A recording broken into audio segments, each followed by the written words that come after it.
విదేశాల్లో చదవాలనుకుంటున్నారా? అయితే విదేశ్ కన్సల్ట్‌ని సంప్రదించండి. ఇక మనతో పాటు కొరుట్ల ఎమ్మెల్యే డాక్టర్ సంజయ్ కుమార్ మనతో పాటు ఉన్నారు. ఇక అన్ని విషయాలు అడుగుదాం. ప్రధానంగా పార్టీలో జరుగుతున్న ఇష్యూస్‌కి సంబంధించి. ఇక మనం చూస్తా ఉన్నాం సార్. గత వారం రోజుల నుండి పెద్ద ఎత్తున పాడి కౌశిక్ రెడ్డి, అదేవిధంగా గాంధీ, ఇక మీ పార్టీకి సంబంధించిన గాంధీ ఇద్దరి మధ్యలో గొడవని ఎట్లా చూస్తారు? ఎందుకంటే మీ పార్టీ అని ఎందుకు అంటున్నానంటే, ఆయన మీ పార్టీ అంటున్నారు. ఇక మీరేమో మా పార్టీ కాదు, పార్టీ కండువా మార్చాడు అని మీరు అంటున్నారు. ఈ గొడవని ఎట్లా చూస్తారు? నిజంగా అంటే ఆ ఇంటిపైన దాడి జరిగింది. ఆ దాడి తర్వాత పోలీసులను మీరు ఆశ్రయించారు. పోలీసుల నుంచి ఎట్లాంటి మీకు రెస్పాన్స్ వచ్చింది? అసలు మీకు జరిగిందా? న్యాయం జరిగిందా అంటారా? ఏం చెప్తారు? మీరు చెప్పాలి యాక్చువల్ నిజానికి. మీరు ఎందుకంటే ప్రజల్లో ఉంటారు. మీరు ప్రజల పక్షాన మాట్లాడతారు కాబట్టి ఆయన ఏ పార్టీలో ఉన్నాడని మీరు చెప్పాలి. అన్నిటికంటే ముఖ్యంగా పాపం గాంధీ గారు మోసపోయాను అని చెప్పిన విషయం కూడా ఆయనకు కూడా అర్థమైపోయింది. ఆయనకు నిజంగా ఆ ధైర్యం లేదు. ఆయనను రెచ్చగొట్టి నిజానికి ఆయన భుజం మీద గన్ను పెట్టి మమ్మల్ని షూట్ చేస్తా ఉన్నాడు అని చెప్పి ఆయనకు కూడా అర్థమైంది. ఏం పరిస్థితి వాళ్ళ గాంధీ గారిది కానీ, దానం నాగేంద్ర గారు కానీ, వాళ్ళకి కనీసం ఎవరైనా కాంగ్రెస్ వాళ్ళు వచ్చి సహకరిస్తున్నారా? వాళ్ళకి కాంగ్రెస్ వాళ్ళు వచ్చి కనీసం మావాడు అని చెప్తున్నారా? మావాడు కాదంటున్నారు. ఇక్కడ మేమేమంటున్నాం, సరే నువ్వు మావాడివి కదా రా అని చెప్పి మేమేమన్నా నిన్ను ఏమి కౌశిక్ రెడ్డి గారు ఆ రోజు కూడా నిన్ను ఏమీ అవమానించలేదు. కేవలం కౌశిక్ రెడ్డి గారు అడిగింది ఒకటే, నువ్వు మనందరం బీఆర్ఎస్ పార్టీలో ఉన్నాం, మన ఇంటి మీద జెండా ఎగరేసుకుంటాం, ఇప్పుడు నా ఇంటి మీద జెండా ఎగరేస్తాను, నీ ఇంటి మీద ఎగరేద్దామని చెప్పాడు తప్ప ఆయన ఏ రోజు ఆయనని మేమేమో అనలేదు. పార్టీ ఏది అన్నది కాదు. మీరే కాంగ్రెస్ కండువా కప్పుకుంటారు. మీరే అబద్ధంగా మళ్ళీ నేను కాంగ్రెస్లో లేని టీఆర్ఎస్లో ఉన్నానని చెప్పి మీరే చెప్తారు. మీరే ట్విట్టర్లో పోస్ట్ చేస్తారు, మీరే న్యూస్లో చెప్తారు. ఇంత దారుణంగా మాట్లాడితే మీ రాజకీయ భవిష్యత్ ఏంటి? వల్ల ప్రజలు మిమ్మల్ని చూసి అసహించుకుంటారు, నవ్వుకుంటా ఉన్నారు. కనీసం సరే వెళ్ళి ధైర్యంగా ఉండు, రాజీనామా చేయి, ఎలక్షన్ పో. నువ్వు నిజంగానే ప్రజల పక్షాన ఉంటే ప్రజలు నేను గెలిపిస్తారు, నేను తప్పకుండా వెళ్ళు రాజకీయ ఎలక్షన్లకి. ఆ ధైర్యం లేక ఆయనకి ధైర్యం లేదు. మంత్రులేమో వాళ్ళిద్దరికి బీఆర్ఎస్ పార్టీలో ఉన్నారు, వాళ్ళు కొట్లాడుకున్నారు, మంత్రి గారు అంటారు. ముఖ్యమంత్రి గారేమో నేను సాయంకాలం మీ అందరు చూశారు, మేమే కొట్టినాము ఆయనని, పోలీస్ సెక్యూరిటీతో పంపించినా అని కూడా ఆయన ఒప్పుకున్నాడు నిన్న. ఇది ప్రభుత్వం సో దయచేసి ఏమవుతా ఉందంటే, ఇక్కడ ఏదో కౌశిక్ రెడ్డియో ఆయన కాదు, సిద్ధాంతాలకు సంబంధించిన విషయం. అసలు ఎక్కడ పోతా ఉంది మన తెలంగాణ సమాజం, ఎలా చెడగొడుతున్నారు మీరు తెలంగాణ సమాజాన్ని అని చెప్పి ముఖ్యమంత్రి గారు ఆలోచన చేయాలని చెప్పి కోరుతా ఉన్నాను. దయచేసి ఇవి ఆపేసి, నువ్వే రౌడీలను ఎంకరేజ్ చేస్తా ఉన్నావు. వీధి రౌడీలు అందరూ ఇవాళ మేము రాజకీయాల్లోకి వస్తాము, మరి ఏమందరిని వచ్చిండు, మేమేంది ఎక్కడ ఉండాలి, మేము కూడా అందరం రాజకీయాల్లోకి వస్తామని చెప్పి వీధి రౌడీలు అందరూ మాడుకుంటున్నారు. ఇవాళ మహిళల మీద రోజు చూస్తే అఘాయిత్యాలు. ఎందుకంటే అందరికి ధైర్యం వచ్చింది, మా ముఖ్యమంత్రి గారే మహిళలు ఇష్టం వచ్చినట్టు తిరుగుతారు, మేమెందుకు తీయకూడదు అని చెప్పేసి ధైర్యం వచ్చి రోడ్ల మీద పడి మహిళల మీద దారుణాలు జరుగుతూ ఉన్నాయి వాళ్ళు.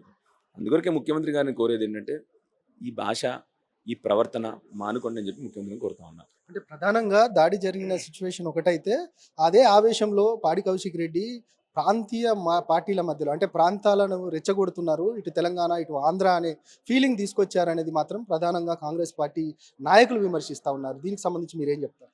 కౌశిక్ రెడ్డిని ఇన్ఫ్యాక్ట్ మీరు అందరూ కూడా అసలు ఆ విషయం మిస్ అయ్యారు. ఆ రోజు కౌశిక్ రెడ్డి గారిని గాంధీ వచ్చి కరీంనగర్ నుండి హైదరాబాద్ బతకడానికి వచ్చావు అంటే, కౌశిక్ రెడ్డి గారు ఈయనని నువ్వు కృష్ణా జిల్లా నుంచి బతకడానికి వచ్చావు అని అన్నారు తప్ప, దాన్ని కాంగ్రెస్ వాళ్ళు మళ్ళీ వంకర బుద్ధి వక్రీకరించడం, అసలు విషయాన్ని డైవర్ట్ చేయడం తప్ప కౌశిక్ రెడ్డి గారు ఏ రోజు ఆంధ్ర తెలంగాణని ఏ రోజు మాట్లాడలేదు. 10 ఏళ్ళు కేసీఆర్ గారి పాలన.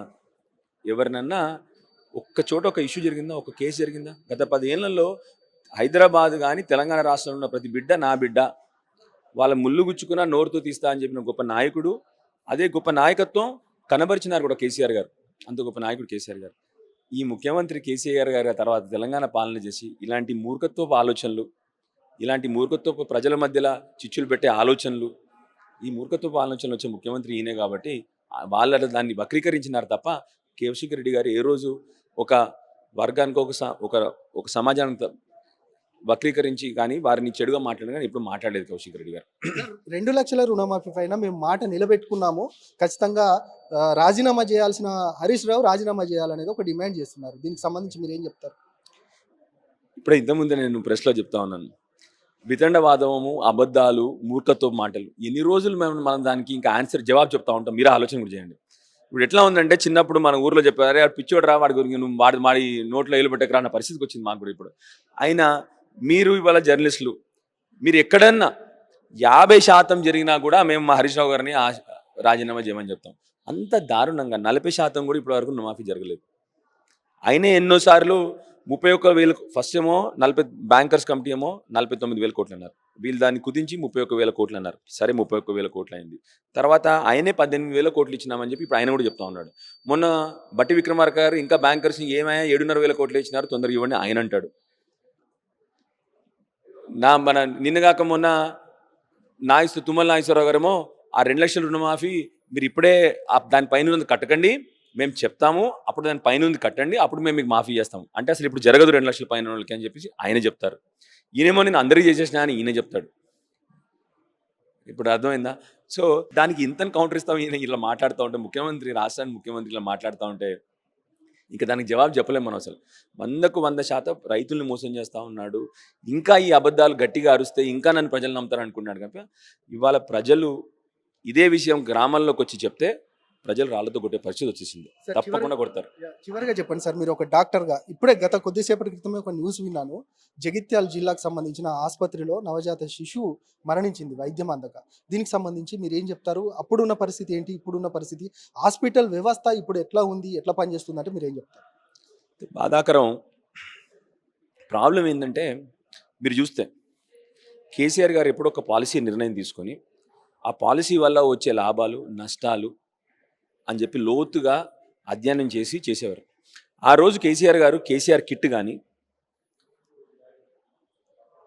న్యూట్రిషన్ కిట్ కానీ ఇవన్నీ ఎందుకు తీసుకొచ్చినారంటే దానివల్ల జరిగిన మార్పులు ఏంటంటే కూడా మన దగ్గర ఇన్స్టిట్యూషనల్ డెలివరీస్ 99.9% పోయినాయి, అంటే హాస్పిటల్ డెలివరీస్. రెండోది గవర్నమెంట్ ఆసుపత్రుల్లో అంతకుముందు 30% డెలివరీలు అవుతాయి మన రాష్ట్రంలో, 70%కి పోయినాయి. ఇవాళ మళ్ళీ కేసీఆర్ కిట్ మానేసినారు. హాస్పిటల్లో మందులు లేవు, హాస్పిటల్లో డాక్టర్ లేరు. అసలు హాస్పిటల్ గురించి ఇప్పటివరకు మీరే చూడండి. ఇప్పటివరకు రేవంత్ రెడ్డి గారు ఇన్ని విష జ్వరాలు ఇప్పుడే మీరు చెప్పారు ఎవరో చనిపోయినారు, బేబీ చనిపోయినారు, వీటి మీద ఇప్పటివరకు ఒకరోజు రివ్యూ మీటింగ్ పెట్టిన పాపన పోయినాడా? ఎందుకంటే సబ్జెక్ట్ లేదు, ఒక ఆబ్జెక్టివ్ లేదు, ఏం చేయాలన్న ఆలోచన లేదు. సో అందుకొరకే ఇదే కాదు, ఇంకా అసలు ఇప్పుడు ఆల్రెడీ డెలివరీస్ ఆల్రెడీ ప్రభుత్వ ఆసుపత్రుల్లో జరగాల్సిన డెలివరీస్ ఆల్రెడీ మనం 70% తీసుకెళ్తే ఆల్రెడీ ఇప్పుడు డెలివరీలు పడిపోయినాయి. మళ్ళీ ఇంతకుముందు చెప్పినట్టు maternal mortality rate, infant mortality rate అంటాం, అంటే నవజాతి శిశువుల మరణం కానీ మాతృ మరణాలు కానీ మొత్తానికి తగ్గిపోయినాయి మన ప్రభుత్వంలో.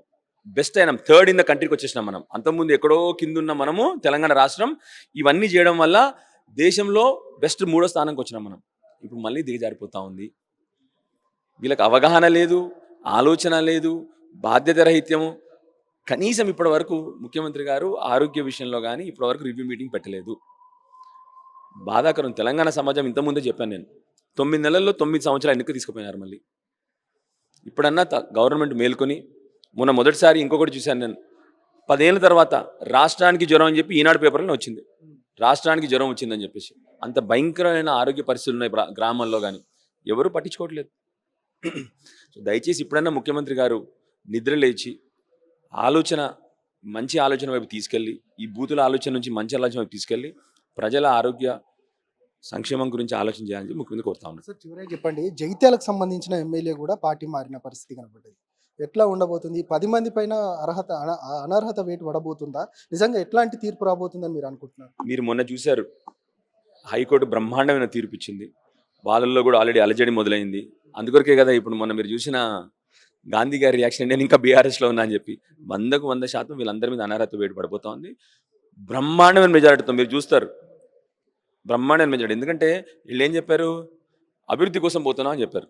ప్రజలు అడుగుతున్నారు, ఏం అభివృద్ధి జరిగిందా, నీ అభివృద్ధి జరిగిందా, మా అభివృద్ధి జరిగిందా? ప్రజలు అడుగుతున్నారు కూడా ఆల్రెడీ. ఎందుకంటే ఇప్పుడే మనం మాడుతున్నాం, రుణమాఫీ జరగలేదు, రైతు బంధు రాలేదు, ఏది రాలే కదా గత 10 నెలల్లో. ప్రజలు వాళ్ళని అడుగుతూ ఉన్నారు. 100కు 100% వీళ్ళందరి మీద అనర్హత వేటు పడుతుంది. అండ్ మీరు చూస్తారు, బీఆర్ఎస్ బ్రహ్మాండమైన మెజారిటీతో ఈ 10 సీట్లు కూడా గెలుస్తాము. మళ్ళీ మా వైపు 30 సీట్లు వస్తాయి. దాని తర్వాత ఇంకో పర్వం మొదలవుతుంది, మీరు చూస్తారు దాని తర్వాత. Thank you so much. ఇది మొత్తానికి సంజయ్ గారు చెప్తా ఉన్నారు. ఖచ్చితంగా ఈ 10 మంది పైన అనర్హత వేటు పడుతుంది. ఖచ్చితంగా మరొకసారి ఉప ఎన్నిక వస్తుందా? ఉప ఎన్నికలో బీఆర్ఎస్ గెలుస్తుంది. ప్రభుత్వాన్ని కూడా ఏర్పాటు చేస్తుంది. అదేవిధంగా ఇప్పుడు పాడి కౌశిక్ రెడ్డి పైన దాడికి సంబంధించిన విషయం పైన గాంధీదే తప్పు. గాంధీకి సంబంధించిన ఏదైతే రేవంత్ రెడ్డి పూర్తిగా నిన్ననే ఒప్పుకున్నారు. ఇక కాంగ్రెస్ పార్టీలోనే గాంధీ ఉన్నారనేది కూడా ఆ కాంగ్రెస్ గూండాలతోటే మా పైన దాడి చేపించారనేది కూడా ప్రధానంగా ఆరోపిస్తా ఉన్నారు.